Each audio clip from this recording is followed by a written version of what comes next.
Good evening, everyone. Now we will start our medical treatment या फिर laser therapy. जैसा मैंने बताया था कि we will discuss today the CSME, ठीक है। क्लिनिकली सिग्निफिकेंट जो मैकुलर एडिमा होता है वो, और साथ में हम रेडियोथेरेपी जो करते हैं वो डिस्कस करेंगे टुडे। एंड नेक्स्ट क्लास में हम लोग कंप्लीट डिस्कशन करेंगे अभी तक जितने भी diabetes retinopathy plus vitreous haemorrhage and बाकी चीजें हमने जो पढ़ा है, वेस्कुलाइटिस वगैरह। आपको आवाज आ रही होगी मेरी? हाँ सर, आवाज क्लियर है, बहुत क्लियर है। मेडिकल ट्रीटमेंट जो हम डायबिटिक रिटिनोपैथी में करते हैं, सबसे पहला ट्रीटमेंट क्या होता है? हम पेशेंट को ये बोलते हैं कि भाई अपना जो ब्लड शुगर है वो कंट्रोल रखो, बाकी सब चीजें तो बात की बात है। जो फर्स्ट लाइन ऑफ ट्रीटमेंट होता है, मेंटेन योर ब्लड शुगर, ये बहुत जरूरी है। आप आई का कुछ भी ट्रीटमेंट कीजिए, but to maintain the blood sugar and जो भी फॉलो अप है वो आप फ्रिक्वेंटली करते रहे, वो बहुत ज्यादा इम्पोर्टेंट है, ठीक है। नाउ मैनेजमेंट ऑफ एनपीडीआर होता है, ठीक है, नॉन प्रोग्रेसिव जो डायबिटिक रिटिनोपैथी होती हैं। जो फाइंडिंग्स होते हैं ये मैंने एक बार बस इसलिए दिखाया है क्योंकि फॉलो अप कैसे करना है।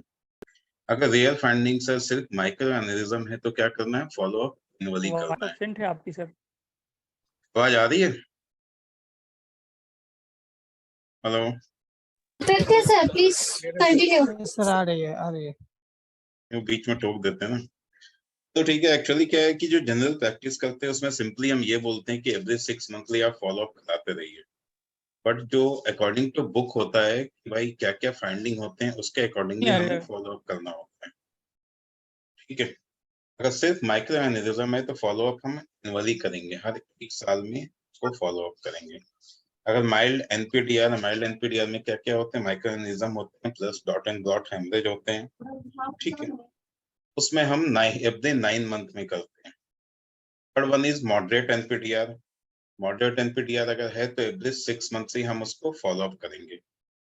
सिवियर एनपीडीआर है तो 4 मंथ में करेंगे। और डायबिटिक रिटिनोपैथी विद सीएसएमई है तो एवरी 2 to 4 मंथ में हम इसको फॉलो अप करेंगे। ये जो मैनेजमेंट है इस पर डिपेंड करता है फॉलो अप, बट वेगली हम लोग क्लिनिकल प्रैक्टिस में क्या करते हैं? Every 6 monthly, every 3 monthly, like that करते हैं। तो बुक बट अकॉर्डिंगली आप ऐसे जाना पड़ेगा। Now come to diabetic maculopathy.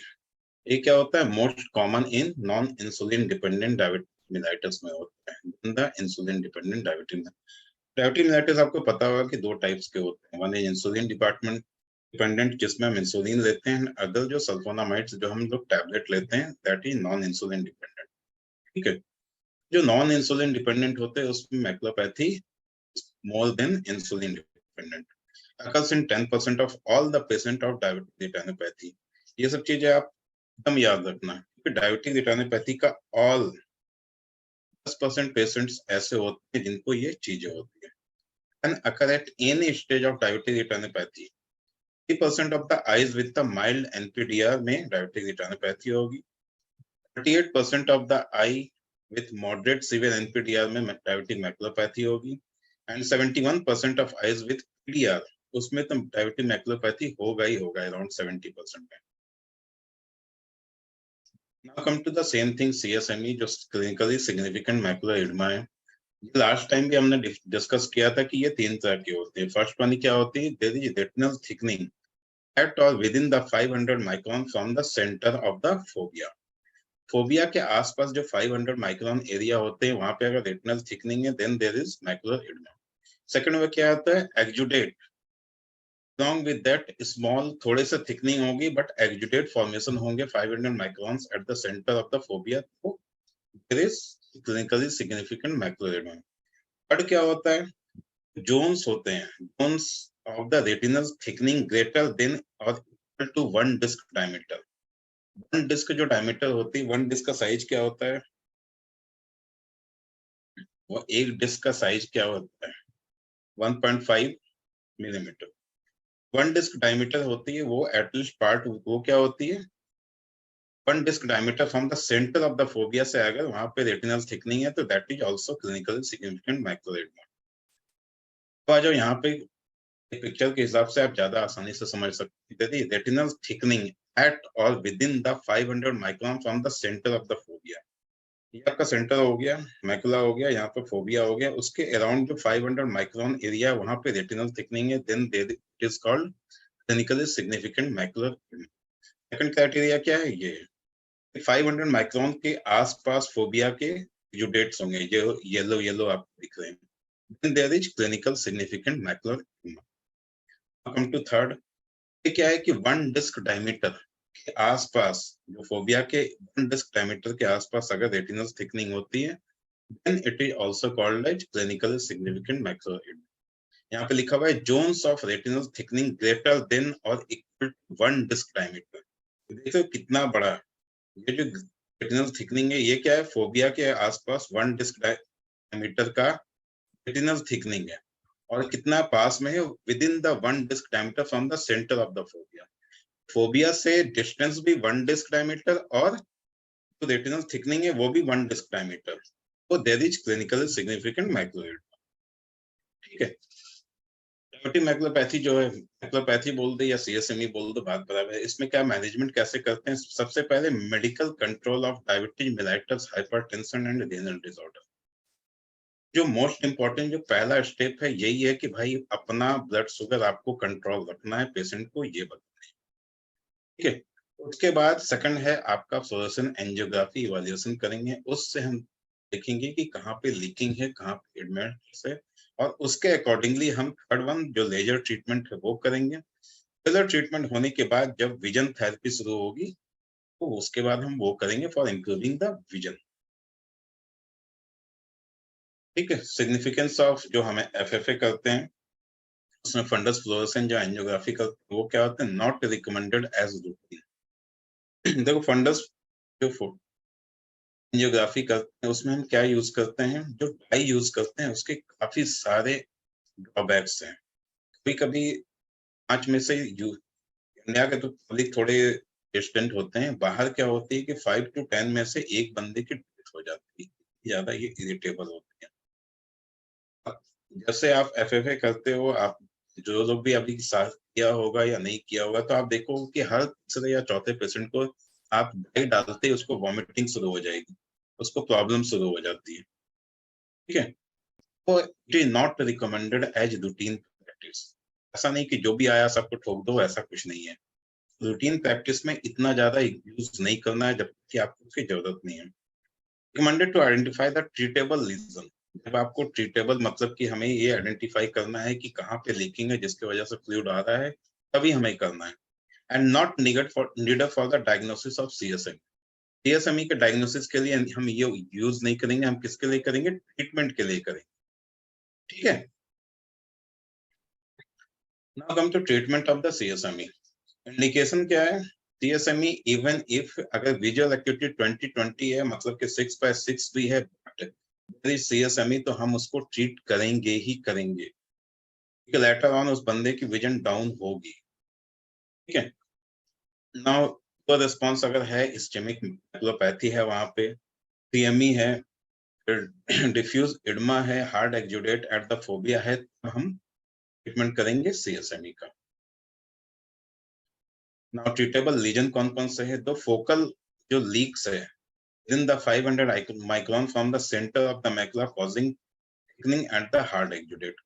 Macula के आसपास जो 500 माइक्रोन है जहां पे लीकेज दिखेगा वहां पे हम ट्रीट करेंगे इसको। और क्या करेंगे, 300 to 500 माइक्रोन जो सेंटर में है, if the treatment will not destroy the remaining peripheral capillaries। ठीक है, हमें बहुत ही यहाँ पे जो ट्रीट करना है मैकुला के आसपास का एरिया, तो बहुत सोच समझ के करना है और अच्छी तरह मैग्निफिकेशन लेके करना है, क्योंकि थोड़ा सा भी आप ऊपर नीचे हुए, मैकुला के सेंटर में लगा, कंप्लीट पर्सन बिकम ब्लाइंड। हमें वो काफी ज्यादा ध्यान देना है कि 300 to 500 micron on the centre होनी चाहिए, और तभी उस एरिया को हम देंगे, और सो दैट कि कुछ द पेरिफोबियल कैपिलरीज है वो रिमेन। Area of diffuse leaking not previously treated.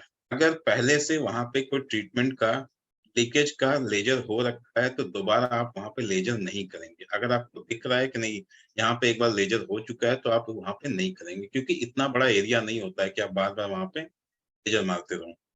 In thickened avascular zone other than the focal avascular zone not previously treated.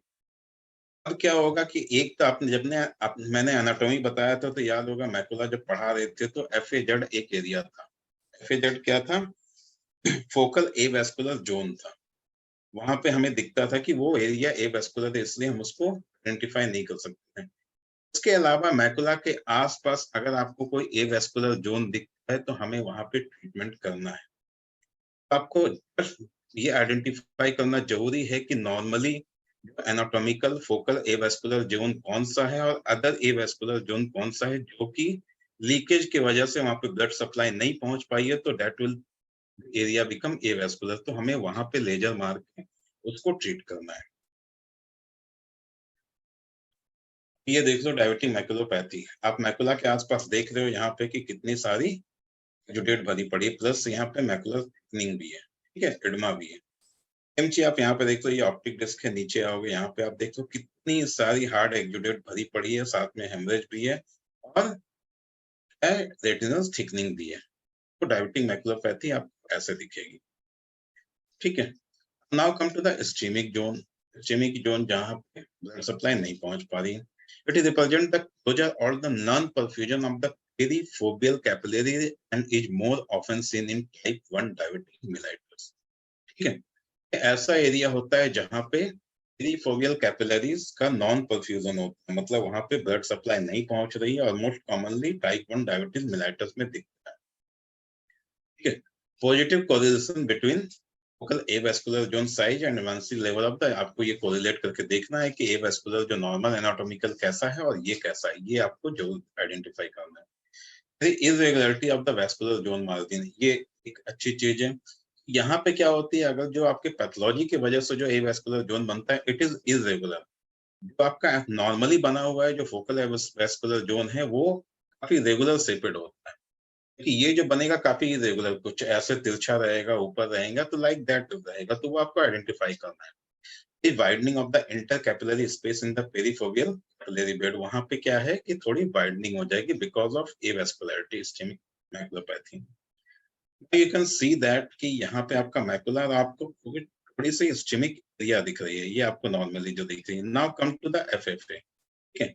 यहाँ पे मैकुला आगे आप देखो कि फोकल एवास्कुलर जोन क्या है, आपको मैकुला के पास मिलेगा, जबकि ये पूरा का पूरा ये ischemic एरिया यहाँ पे परफ्यूजन नहीं हो पा रही है, ठीक है।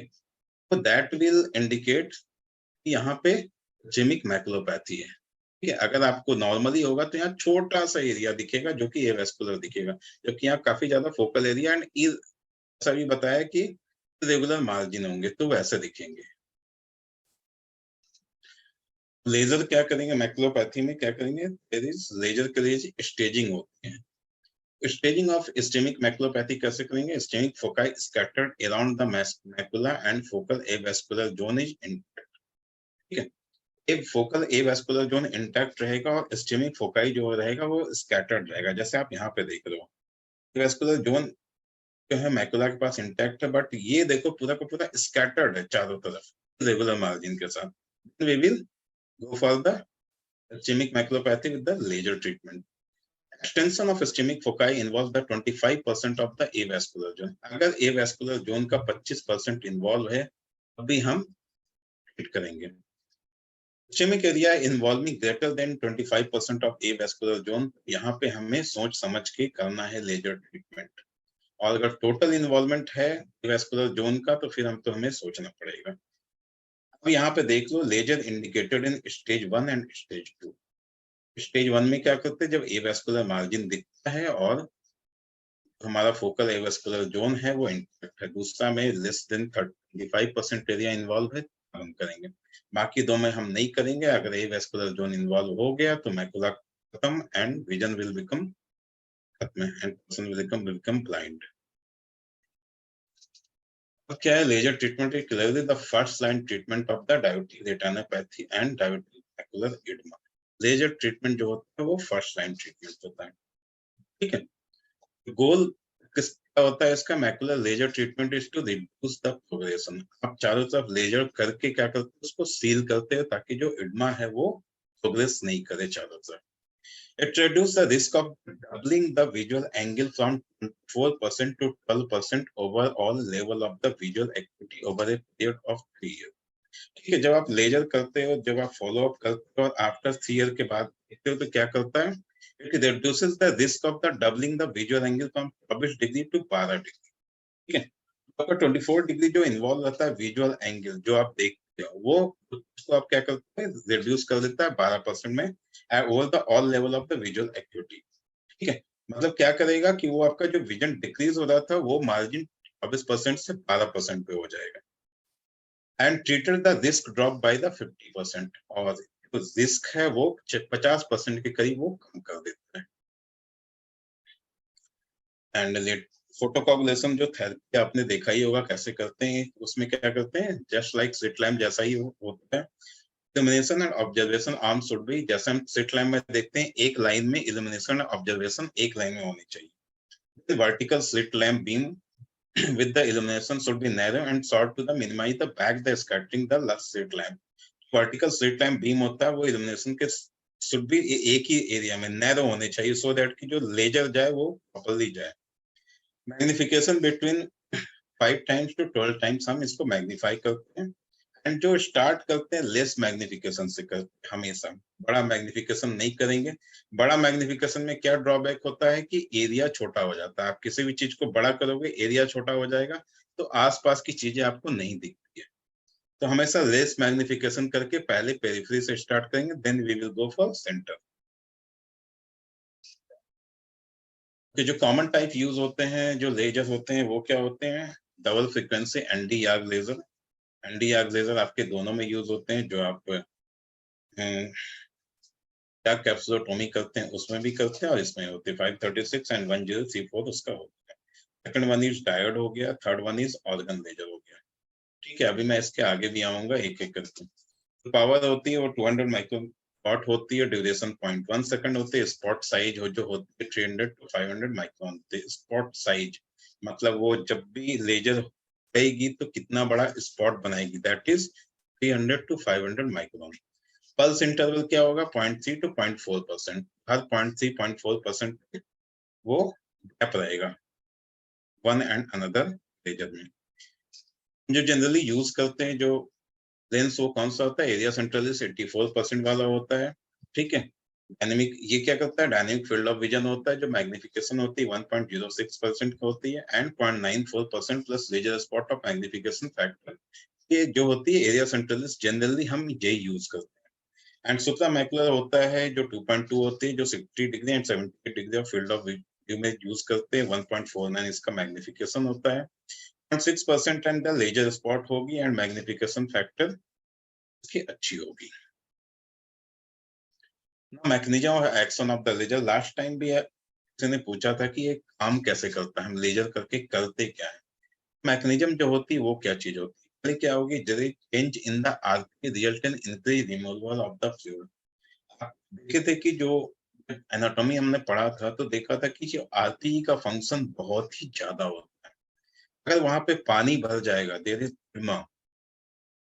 ठीक है, लेजर क्या करेगी, देयर इज, जब भी लेजर जाएगी तो देयर इज पंपिंग टाइप, वहां पे पंप होगा तो क्या होगा, जो आरपी है उसके चेंजेज होंगे जो retinal pigment epithelium and that will lead to increase in the removal of the fluid। जैसे लास्ट टाइम मैंने बताया था, अगर कहीं पे पानी, अभी बारिश का मौसम है, अगर रोड पे पानी जम जाता है तो क्या करते हैं, मल्टीपल उसके जो ड्रेनेज है वो स्टार्ट करते हैं। That is the one of the function of the laser. वो क्या करेगा, मल्टीपल लेजर करने के बाद increased flow of the fluid हो जाएगी। सेकंड वन क्या होगा, देयर इज, लेजर से क्या करते हैं, closure of the leaking micro aneurysm. हम जो ग्रिड लेजर करते हैं उससे क्या करते हैं, जो माइक्रो एनेरिज्म या फिर जो लीकिंग वेसल से उसको हम सील कर देते हैं। थर्ड वन क्या हो गया, reduce oxygen demand in the outer retina. इससे क्या होगा कि हम जब इसको सील कर देंगे तो जो आउटर रेटिना वहां पे ऑक्सीजन डिमांड कम हो जाएगी और इनर में ज्यादा होगा, that will lead to increase the perfusion of the retina. And regeneration and the proliferation of the RP cells जो वहां पे रीजनरेट हो गए थे बिकॉज ऑफ क्विटिक रेटिनोपैथी, देयर इज एडिमा, वो क्या करेंगे, फिर से रीजनरेट हो जाएंगे जब वहां पे फ्लूइड लॉस हो जाएगी। And release of vasomodulatory factor for the RPA। तो सिंपल सी चीज है, vasomodulatory जो फैक्टर है हमारे डिफरेंट, so that जो कि सेल्स को बनाए रखते हैं वो रिलीज होंगे। ट्रीटमेंट ऑफ द मैकुलर एडमा, अभी लास्ट टाइम मैंने फोकल और ग्रिड लेजर बताया था, अभी मैं एक एक ब्रीफ में जाऊंगा कैसे कर। First one is focal. Focal का मतलब ही होता है फोकल, एक एरिया में। ग्रिड का क्या मतलब होता है, एक ग्रिड बनाना, कहीं पे भी एक कॉलोनी बनाना ग्रिड टाइप से। And third one is modified green photocoagulation. ये तीन तरह से हम मैकुलर एडमा को ट्रीट करते हैं। Now come to probabilities of this. तो इसमें क्या करेंगे, हमारा एम होता है, ये क्या करेंगे, preserve the vision and decrease the rate of the loss of retinal tissue. ठीक है, किसी भी हम आई में कुछ भी ट्रीटमेंट करते हैं तो सिंपल सी चीज है, पहला हमारा प्रेफरेंस यही होता है टू प्रिजर्व विजन, जो हमें दिख रहा है वो मैक्सिमम हम कर सकें। फोकल क्या होगा, फोकल लीक्स मैकुलर में होता है, मैकुलोपैथी में होता है, IRMA जो होता है अपना intra retinal macular angiopathy, short capillaries जो सेगमेंट होते हैं उसमें हम फोकल लेजर करते हैं। ग्रिड लेजर किसमें करते हैं, फॉर डिफ्यूज एरिया। ग्रिड का मतलब ही ग्रिडिंग बनाना, जहां पर डिफ्यूज एरिया ऑफ लीकिंग होगा वहां पे हम ग्रिड लेजर करेंगे, जहां पे स्मॉल एरिया होगी वहां पे हम फोकल करेंगे। अभी हम आगे आ रहे हैं। Come to the patients of the CSMA and the normal visual acuity should be considered for the treatment। ठीक है, अभी लास्ट टाइम में मैंने बताया था कि अगर विजन उस बंदे का 6/6 है, लेकिन अगर उसको CSME है तो we will treat, otherwise he will loss his vision. ठीक है, क्या करेंगे, on waiting until the vision declines में result into stabilisation of permanently lower level of acuity. ठीक है, ये चीज लिखा हुआ है कि अगर हम वेट करेंगे तो परमानेंटली लॉस ऑफ उसका विजन एक्यूटी हो सकती है, तो we will not wait for that. अगर CSME है तो we will treat. Second one is CSME with PDR। ठीक है, अगर PDR के साथ CSME है तो इसको ट्रीट करेंगे। CSME first, after 2 to 3 week we can consider the. Last time देखा था फोटो रेटिनल कोगुलेशन जो हम करते हैं, थेरेपी जो करते हैं PDR में, वो बाद में करेंगे। First of all we will treat the CSME। हमेशा याद रखना कि पहले हमें मैकुला बचाना है, उसके बाद हमें पेरिफेरी की तरफ जाना है। And prior to a cataract surgery, अगर कैटरेक्ट सर्जरी के साथ CSME मिल रही है तो पहले हम CSME ठीक करेंगे, फिर कैटरेक्ट सर्जरी करेंगे, जो कि नॉर्मल प्रैक्टिस में अब नहीं होता है। Everyone is want to earn money, हर एक को पैसे चाहिए। कैटरेक्ट अगर दिख रहा है तो कैटरेक्ट कर दो, बाद में बोल दो कि भाई उसका रेटिनाई ठीक नहीं था इसलिए विजन नहीं आया। लेकिन नॉर्मल प्रोटोकॉल में ये होता है कि पहले आपको रेटिना ठीक करना है, CSME है तो वो ठीक करना है, thereafter you will go for the cataract surgery. But आजकल एथिक्स को फॉलो नहीं करते हैं। Now come to the focal treatment. ठीक है, इसका ऑब्जेक्टिव क्या होता है, to obliterate the micro aneurysm. जैसे ही बताया था कि फोकल ट्रीटमेंट फोकस एक एरिया में कहां पे लीकिंग माइक्रो एनेरिज्म, उसको ऑब्लिटरेट हम करेंगे तो एंड पॉइंट क्या होगा, व्हाइटनिंग होगी। ट्रीटमेंट के बाद व्हाइट वहां पे दिखेंगे। प्रोटोकॉल क्या है, स्पॉट साइज जो होती है हम 550 to 200 माइक्रोन लेते हैं, कम से कम लेते हैं। एरिया को क्या होती है, 500 to 3000 micron centre of the macula. Macula के 500 3000 माइक्रोन जो एरिया है वो यूज करते हैं। ड्यूरेशन जो होगी 0.1 सेकंड और लेस होगी, क्योंकि ये फोकल है, एक जगह पे हम ज्यादा लंबा ड्यूरेशन नहीं रख सकते। Now the focal लेजर क्या होता है, laser between 300 to 500 micron. Visual acuity should be less than 6/12 होगा, करेंगे। Other lesions haven't been treated, बाकी जो लीजन्स रेटिना के वो ट्रीट हो चुके हैं करेंगे। And not likely to destroy the perifoveal capillaries. तो बार बार आ रही है कि पेरिफोवियल एरिया को हमें डिस्टर्ब नहीं करना, अगर वहां पे कैपिलरी डिस्टर्ब हो जाएगी देयर विल बी सप्लाई जो मैकुला का है वो हैम्पर हो जाएगा। अब ये डायग्राम में आप देख रहे हो कि जैसे ये ऑप्टिक डिस्क है, ये मैकुला है। अभी क्या डिस्कस हुई थी, 500 to 3000 माइक्रोमीटर जो ये एरिया है। ठीक है, इस एरिया पे हम फोकल लेजर करेंगे, छोटे छोटे लेजर मार के क्या करेंगे, यहाँ पे जो माइक्रो एनेरिज्म है जहाँ पे लीकिंग हो रही है उसको हम सील करेंगे, एक फोकल एरिया में, छोटा सा एरिया में। इस जगह पे इस डायग्राम में देख लो, छोटे छोटे एरिया देख। अभी क्या होता है, व्हाइटिस दिखेगा, करने के बाद छोटे छोटे कैसे दिख रहे हैं, व्हाइट स्पॉट्स दिख रहे हैं। That is focal laser treatment. Come to grid laser हम करते हैं। लेजर का ऑब्जेक्टिव क्या होता है? Decrease the laser from the dilated capillaries. उसमें क्या था? Micro aneurysm.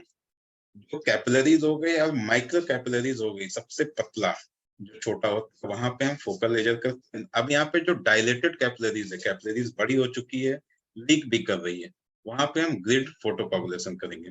अब इसका प्रोटोकॉल क्या है? स्पॉट साइज 50 to 200 माइक्रोन है। One burn part, one burn depth समझ रहे हैं? एक बर्न होगा, एक लेजर मारेंगे और उतना ही डिस्टेंस, वन बर्न का डिस्टेंस लेके दूसरा लेजर मारेंगे। ठीक है, ऐसा होगा वन बर्न डेप्थ अपार्ट, एक के बाद एक डिस्टेंस लेकर के, ऐसा नहीं कि मारे जा रहे हैं लेजर। और वन क्या होगा? 500 micron from the centre of the macula, वो यूज करेंगे। वहां पे क्या था? 500 to 3000, यहाँ पे 500 micron from the centre of the macula लेके करेंगे। Light burn above the threshold होगा and duration is 0.1 second, duration same ही है। अब आ जाओ फोटो में, जैसा फोकल क्या था कि फोकल एक एरिया में था, आप यहाँ पे देख लो मैकुला को, यहाँ ऑप्टिक डिस्क है, मैकुला आप क्या कर रहे हो? चारों तरफ से साइड से सील कर रहे हो, सीलिंग द डायलेटेड माइक, तो डायलेटेड कैपिलरीज हैं उसको हम सील कर रहे हैं to avoid the leakage. Same चीज यहाँ पे है, एक ग्रिड बनाते हैं। ठीक है, लेजर करते करते हम एक ग्रिड बनाते हैं। फोकल एक पॉइंट हो गया, ग्रिड क्या हो गया? ग्रिड एक कॉलम जैसा, चारों तरफ जितनी लीकिंग उसको हम सील कर देंगे। ठीक है, ये होता है इसमें। ग्रिड लेजर क्या करेंगे? Decreases the passive permeability across the retinal barrier. ठीक है, अभी क्या हुआ था? ड्यू टू रेटिनल एडिमा क्या हुआ था? ब्लड रेटिनल बैरियर हैम्पर हो गया, तो ये क्या करेगा? डिक्रीज द पैसिव परमेबिलिटी, जो ब्लड रेटिनल बैरियर हैम्पर हो गया था वहां से परमेबिलिटी को कम करेगा। उसका increase the active transport across the retina into the blood. ठीक है, जो हमें बाहर से रेटिना की तरफ आ रही थी फ्लूइड, उसको रोक दिया, और रेटिना से जो फ्लूइड है वो वापस बाहर की तरफ जाएगा, सो दैट के इडमा विल बिकम लेस। ये करेगी ग्रिड लेजर आपकी। ठीक है, यहाँ पे देख लो फोल लेजर क्या हालत है। ऑप्टिक डिस्क हो गए, यहाँ पे मल्टीपल एक्जुडेट्स हो गए। ये अब यहाँ पे क्या किया? ग्रिड बना दिया लेजर का। ठीक है, यहाँ पे ग्रिड लेजर करने के बाद आप देख लो कि आफ्टर लेजर करने के बाद क्या हो गया? ये सब की सब परमेबिलिटी इंक्रीज हो गई, तो रेटिनल फ्लूइड थे वो बाहर चली गई और बाहर वाले अंदर नहीं आ सके, क्योंकि हमने यहाँ पे सीलिंग कर दिया। ये हो गई आपकी grid laser. Come to modified grid laser. Modified grid laser कुछ नहीं है, ग्रिड प्लस फोकल दोनों को मिला दो, ये हो गया modified. It gives only to the area of non-perfusion oblique the thickening area, जो नॉन परफ्यूल्ड एरिया और थिक एरिया हम वहीं पे इसको करते हैं। ठीक है, 100 माइक्रोन बर्न होता है near the focal avascular zone के पास। जो 100 माइक्रोन बर्न होता है वो, जैसा अभी बताया था कि 25% फोकल एवेस्कुलर जोन, 25 या 25% से नीचे अगर इन्वॉल्व है तभी हम लेजर करते हैं। ठीक है ना, और 200 माइक्रोन आउटसाइड दे, तो फोकल एवेस्कुलर जोन के आसपास 100 माइक्रोन बर्न देंगे, एंड बाहर के एरिया में 200 माइक्रोन आउटसाइड दिस एरिया में हम बर्न देंगे। कैपिलर मैकुलर जो बंडल होता है, कैपिलर मैकुलर बंडल जो पास में सी सेपरेट जो होता है, वहां पे हम इसको करेंगे। अब यहाँ पे देखो, जो आपको नॉर्मल दिख रहा है दिस इज मैकुला। ठीक है, और यहाँ पे पूरा हार्ड एक्जुडेट है। आपका मैकुलर देख के ही पता चल रहा है कि भाई यहाँ पे लुमा है, ऐसा मैकुलर नहीं दिखता है, यहाँ पे फ्लूइड भरा हुआ है। क्यों? आरपी चेंजेज यहाँ पे दिख रही है, तो उस हिसाब से हम लेजर करेंगे। लेजर क्या करेंगे? यहाँ पे फोकल करेंगे और इस एरिया में ग्रिड बना के इसकी लीकिंग को कम करेंगे। Now it will become modified grid. ठीक है, अब ये आप देख लो फेफे का जो पिक्चर है, ये एरिया आपको दिख रहा है, इस्चेमिक एरिया दिख रहा है। इट मींस दैट यहाँ पे परफ्यूजन नहीं हो रही, यहाँ पे फ्लूइड भरा हुआ है, यहाँ पे हार्ड एक्जुडेट है। ठीक है, ये आपको दिख रही है। अब देखिए मॉडिफाइड ग्रिड जो हम फोटो कोगुलेशन कर रहे हैं, यहाँ पे दो हो गए। एक ये जो सीधा जा रही है वो क्या कर रही है? फोकल एरिया को इन्वॉल्व करेगी, एक एरिया को, और ग्रिड क्या करेगी? चारों तरफ लेजर करने के बाद that will cause ceiling of capillaries, जो डायलेटेड कैपिलरीज है। अब उसके बाद जो यहाँ पे फ्लूइड है वो एब्जॉर्ब हो जाएंगे, बाहर की तरफ चले जाएंगे, और बाहर से जो अंदर है उसके लीकिंग की वजह से हम अंदर आने नहीं देंगे। That is the modified grid photocoagulation, आप यहाँ पे देख लो मल्टीपल जैसा था, व्हाइट व्हाइट जो दिख रहा है that is focal, and other remaining है जो ब्लैकिश आपका आ रहा है दैट इज ग्रिड फोटोकोगुलेशन। ठीक है, now come to follow up. Follow up क्या क्या करेंगे? After 4 to 6 week the treatable lesion are missed, we will retreat। ठीक है, 4 से 6 वीक के बाद हम दोबारा उसको देखेंगे और ये जज करेंगे कि लीजन मिस तो नहीं हो गया। अगर मिस होगा तो क्या होगा, आपका एडमा रिग्रेस नहीं होगा, तो अगेन 4 से 6 वीक, 1 से 1.5 महीने के बाद आप उसको रिपीट करोगे। एडमा and exudate subsides in 4 to 6 months, persist, do FFA again। ठीक है, लेजर मारने के बाद क्या है कि आप जो पेशेंट को काउंसिल करते हो तुरंत आप ये नहीं बताते कि भाई आज लेजर मारा और कल से आपको सब दिखने लगेगा। It will take minimum 1 month, minimum maximum 4 to 6 month तक हम उसको फॉलो अप करते रहते हैं। ठीक है, तो अगर 4 से 6 महीने के बाद भी आपको लगता है कि इडमा और एक्जुडेट आपका जो है वहां पे नहीं खत्म हुआ है, तो हम दोबारा FFA करेंगे और दोबारा लीजन देखेंगे कहां से आ रहा है। Macular edema should be treated by 6 to 8 week before the PRP except high risk of PDR।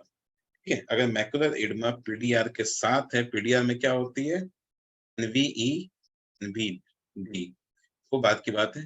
तो मैकुलर एडमा अगर उसके साथ साथ आ रहा है तो 6 to 8 वीक पहले ट्रीटमेंट करेंगे इसका, और देर आफ्टर हम PRP करेंगे PDR के लिए। PRP में भी क्या था, रेटिनल फोटोकोगुलेशन में वहां पे क्या होता है, मैक्सिमम जो ब्लड होती है काफी बड़ी एरिया में लीक करती है, वहां पे भी हम लेजर करके लीकिंग कम करते हैं। तो पहले मैकुलर एडमा ट्रीट करेंगे, देन PRP करेंगे PDR के लिए। Now come to retreatment of the CSME। Follow up जो होगा इसका 3 to 4 month, every 3 to 4 month में फॉलो अप करेंगे। Temporary increase in there is temporary increase in the exudate and the retinal thickening following the treatment can occur, not an indication for the retreat। ठीक है, तो एक temporary increase होता है exudate और retinal thickness following treatment can occur. तो simple सी बात है, कहीं पे भी लेजर होगी, बर्न होगी तो इंफ्लेमेटरी रिएक्शंस होते हैं। आप हाथ पैर कहीं पे भी अगर बर्न होते हैं तो there is some inflammatory reaction. Similarly आप रेटिना पे जब लेजर चला रहे हैं तो वहां पे भी बर्न होगी, तो there is some temporary increase in exudate and retinal thickening, उसका चिंता नहीं करना। It was for a short term, उसको आप मॉनिटर करके और उसकी, हाँ ये है कि 3 से 4 महीने के बाद भी रिग्रेस नहीं होगा, then it is significant. Temporary increase का आपको चिंता नहीं करना है कि अरे यार लेजर करने के बाद भी 1 हफ्ते 2 हफ्ते के बाद हमें दिखता है कि वहां पे थोड़ा फ्लूइड आ गया है, तो उसकी चिंता नहीं करनी कि दैट इज इंफ्लेमेटरी साइंस। लेकिन परसिस्टेंट लीकेज है अगर 4 मंथ के बाद, तो फॉलो अप करके we will retreat the CSME। Come to side effect of the photocoagulation. ठीक है, सबसे बड़ा साइड इफेक्ट क्या है, पैरासेंट्रल स्कोटोमा। सिंपल सी चीज है, जब आप एनाटॉमी पढ़े थे तो आपने देखा था कि फाइबर्स जो होते हैं वो डिफरेंट अरेंजमेंट ऑफ फाइबर्स होते हैं। टेम्पोरल का ऊपर नीचे से आता है, नेजल के लंबे आते हैं ऊपर और नीचे से आते हैं, मैकुलर एरिया आता है वो सेंट्रल से आता है। अब जिस एरिया में लेजर करोगे, फोटोकोगुलेशन करोगे, वहां का क्या होगा, नर्व फाइबर डैमेज होगी, तो that will lead to scotoma. जैसा हम लोग स्कोटोमा हमारा इसमें होता था ग्लूकोमा में, वो एरिया स्पेयर हो जाएगा। ठीक है, तो पेशेंट माइट कंप्लेन कि मुझे इस एरिया का कम दिख रहा है, बट कम से कम उसकी विजन तो रिस्टोर्ड रहेगी। तो ये हो जाएगा मोस्ट कॉमन, क्योंकि बर्निंग की वजह से फाइबर्स डैमेज होते हैं। Transient increase in oedema. ठीक है, ट्रांजिएंट मतलब थोड़े देर के लिए there is increase in oedema, that will lead to decrease vision. ये भी बोल सकता है बंदा आके कि मुझे पहले से जो दिख रहा था वो भी नहीं दिख रहा है, क्योंकि आपने जब बंद किया तो there is transient inflammatory reactions हुए, then again transient flow oedema हो जाएगी आपकी रेटिना की, and but later on it will be subsided. Major scar जो है वो थोड़ा एक्सपेंड कर सकता है, चलो ठीक है चलता है। इनएडवर्ट फोलियम बर्न होती है वो कभी कभी इनवर्ट मतलब एक जगह लगा, फिर कभी कभी 1 to 1 एक दूसरे में सब सिकुड़ जाते हैं, क्योंकि देयर इज वो हीलिंग प्रोसेस होगी तो एक दूसरे में आएगा ही। कोराइडल नियोवैस्कुलर मेम्ब्रेन जो होती है वो डैमेज हो सकती है अगर आप ढंग से नहीं करोगे। रेटिना के पीछे क्या है, choroid, and choroid is very ज्यादा, बहुत ज्यादा परफ्यूजन, वहाँ पे ब्लड वेसल्स बहुत ज्यादा होते हैं, वो डैमेज हो सकते हैं। And there might be sub retinal fibrosis, severity of hard exudate अगर बहुत ज्यादा है, वहां पे ज्यादा लेजर मार दिया तो वो एरिया क्या है कि फाइब्रोस्ड हो जाएगा, सब रेटिनल जो एरिया होती है। ड्रॉबैक्स ऑफ कन्वेंशनल लेजर क्या है? लॉस ऑफ सेंट्रल विजन, जैसा अभी बताया कि आपका विजन लॉस होता है, अगर ढंग से आप लेजर नहीं करोगे तो there is loss of central vision हो सकती है। डिक्रीज कंट्रास्ट सेंसिटिविटी, देखिए कंट्रास्ट सेंसिटिविटी तो होगी होगी, क्योंकि आप कितना भी है तो रेटिना के साथ खेल रहे हो, आप जहां भी उसका बर्न होगा तो retina will not, normal retina तो वैसा नहीं होगा। कंट्रास्ट में डिफरेंट आएगा ही, कंट्रास्ट मतलब आपको धुंधला दिखेगा, क्लैरिटी नहीं आएगी। रिड्यूस्ड विजुअल फील्ड रिड्यूस हो गए, जैसे मैंने ये बताया कि आप कहीं भी लेजर मार रहे हो तो आप वहां के नर्व फाइबर्स को डैमेज कर रहे हो। इनलार्जमेंट ऑफ लेजर, इसका ये भी हीलिंग प्रोसेस में आप अगर मल्टीपल दे दिए तो हील होगी, तो क्या है 3-4 स्पॉट्स मिलके एक बड़ा सा बर्न बना देंगे, स्कार हो सकती है। अब ये तो हो गया आपका focal grid and modified grid. अब एक चीज होती है माइक्रो पल्स डायोड लेजर, ये भी आपने सुना होगा, ये इसलिए मैं डाल रहा हूँ क्योंकि इसके बारे में थोड़ा आप लोग जान। इसमें क्या है कि माइक्रोपल्स 810 नैनोमीटर डायोड लेजर यूज करते हैं। स्पॉट साइज क्या होते हैं 200 to 500 होते हैं। इन्वॉल्व ड्यूरेशन क्या होता है 100 to 300 माइक्रोसेकंड। माइक्रोपल्स होती है ऑन टाइम क्या होती है 100 to 300 माइक्रोसेकंड होगी, ऑफ टाइम क्या होगी 1900 to 17 माइक्रो। ये आपको समझना काफी जरूरी है, on time end of time, ठीक है। ऑन टाइम एक जगह माइक्रो पल्स, पल्स का मतलब क्या है, जब हम अपना पल्स पकड़ते हैं तो एक ड्यूरेशन में आपका पल्स आता रहता है, ठीक है, पल्सेशन होते रहता है ब्लड वेसल्स का। सिमिलरली ये है, दिस इज ऑटोमेटिक टाइप, ये अपने आप ही अपना ड्यूरेशन लेके वो चलता रहेगा, आपको करने की जरूरत नहीं है। आप बाकी जो लेजर करते हो तो आप क्या करते हो, आप लेजर के लिए आप नीचे वाला जो है वो आप यूज करते रहते हो, so दैट कि आपका पल्स चलता रहे, आपकी स्पॉट साइज बनती रहे, लेजर लगता है। इसमें क्या माइक्रो पल्स में एक ड्यूरेशन सेट रहेगा, वो लगातार चलता रहेगा लाइक ए पल्स, ठीक है। आपके पास डायोड लेजर क्या होती है, it is power initially adjusted till the barely visual burn is seen. हम इसको जब तक विजुअल बर्न नहीं होती तब तक हम पावर एडजस्ट करते हैं, power then set at half that value and the treatment started. Conventional grid pattern done in the area of the retinal thickness, इसका भी ग्रिड पैटर्न है, बट फायदा इसमें ये है कि अपना ये खुद ही चलता रहता है, एक ड्यूरेशन के बाद लग रहेगा ये laser. Diode laser is also good. इसका क्या होता है, पेशेंट कंफर्ट होता है, क्योंकि एक के बाद वो फटाफट लगता है, आप पेशेंट को तंग नहीं करोगे, ऊपर देखो नीचे देखो दाएं देखो बाएं देखो और उस हिसाब से अपना लेजर करो, ये अपना एक बार फिट कर दिया ये चलता रहेगा, पेशेंट कंफर्ट होगा। तो फ्लैशेस ऑफ लाइट और फोटोफोबिया नहीं होती, फिक्सेशन इसमें बेटर होता है और इन नहीं होता, ठीक है। तो डायोड लेजर कम यूज होता है but it is very good laser. Drawback क्या है कि इसका बर्न विजुअलाइज नहीं होती है, ठीक है, क्योंकि वो चलता रहेगा तो आप विजुअलाइज नहीं कर पाओगे, जो नॉर्मल आपकी प्रैक्टिस होती है वैसा नहीं। And tinge of over treatment और अंडर ट्रीटमेंट थोड़ा इसमें दिक्कत होती है। Now come to efficacy of various laser wavelength in the treatment of clinically significant macular edema। ये तो बुक से लिया गया, जो 99.3% होती है वो ऑर्गन लेजर से ट्रीटेड आई होती है। 88.5% क्या होती है क्लिप्टन रेड ग्रुप से होती है। 92 आपका नहीं, बस नॉलेज के लिए मैं बता दे रहा, जो डिफरेंट लेजर ट्रीटमेंट होते हैं 92.9% क्या होती है एनडी याग होती है। 84.8% विद द डायोड लेजर होती है। ये है ट्रीटमेंट परसेंटेज, इससे ये इतने लोग ट्रीट हो जाते। ये इंडिया में स्टडी नहीं हुई थी, बाहर हुई थी, बट जस्ट आपको बताने के लिए मैंने डाल दिया है कि all lasers are equally effective in reducing and eliminating the CSM। However, ND YAG may have an advantage because of requiring fewer treatments। तो क्या है कि सभी लेजर लगभग सेम ही है, आप देख लो लगभग सेम है 80-90 के बीच में, बट ND YAG में फायदा क्या है कि हम उसको रीट्रीट दोबारा भी कर सकते हैं, ठीक है। बाकी चीजों में आपने एक बार लेजर कर दिया तो दोबारा उस चीज को सेम लेजर यूज नहीं कर सकते, लेकिन ND YAG लेजर आप करोगे तो दोबारा उसको यूज कर सकते। ना जब किसी चीज से कुछ नहीं होगा तो इंट्राविट्रेल ट्राइमसिनोन दो। ट्राइमसिनोन क्या है, it is a strong steroid जो हम यूज करते हैं, which is also an anti inflammatory drugs, हम उसको इंट्राविट्रेल देते हैं। इंडिकेशन क्या है, there is effect diabetic macular oedema, अगर न करने के बाद भी रिफ्रैक्टिव हो रहा है, नहीं हो पा रहा है, तो हम ट्रांसलोन देते हैं। एंड डिफ्यूज माइक्रोएडमा, अगर बहुत ज्यादा डिफ्यूज है, आप उसको मार्जिन क्लियर नहीं कर पा रहे हो, लेजर करने में दिक्कत हो रही है, तो हम ट्रांसलोन इंजेक्शन देके उसको पहले करेंगे। डोज क्या है ट्रांसलोन इंट्राविट्रल का? 4 to 20 मिलीग्राम, और 30 गेज निडल जो है जनरली 30 या 26 गेज से ही दे देते हैं। मैकेनिज्म क्या है? Ability to inhibit the arachidonic acid pathway, inflammatory pathway होती है, उसको ये हैम्पर करती है। Down regulation of vascular endothelial growth factor होती है, and reduce the breakdown of blood retinal barrier, thereafter decrease the intraretinal vascular leakage. काम वैसा ही कर रही है, बट ये इज जस्ट ए ड्रग। ट्रांसलोन भी आजकल काफी चल रहा है, लोग यूज करते हैं। ठीक है, यहाँ पे जस्ट देख लो, ये मैकुलोएडेमा है अच्छी खासी, यहाँ ब्रेकेज भी हो रखी है, shadowing caused by the lesion as well as the location. ये देख लो, अब देखो ट्रांसलोन इंजेक्शन देने के बाद क्या होता है, सीलिंग हो गई, देख रहे हो, एक्जुडेट्स तो है, but there is sealing of जो फ्लूइड वो निकल चुकी है। अब रेटिनल फ्लूइड आपको भरा हुआ दिख रहा है। ट्रांसलोन इंजेक्शन देने के बाद आफ्टर 3 to 4 मंथ ये ठीक हो गई है।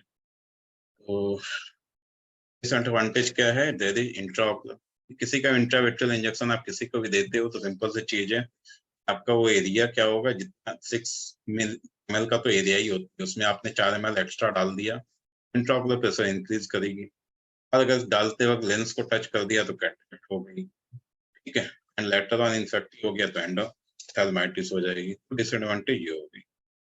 That's all from my side. Next Friday को हम लोग सब कुछ एक साथ दोबारा से डिस्कस करेंगे। ठीक है, we will do the discussion. Now over to Menka.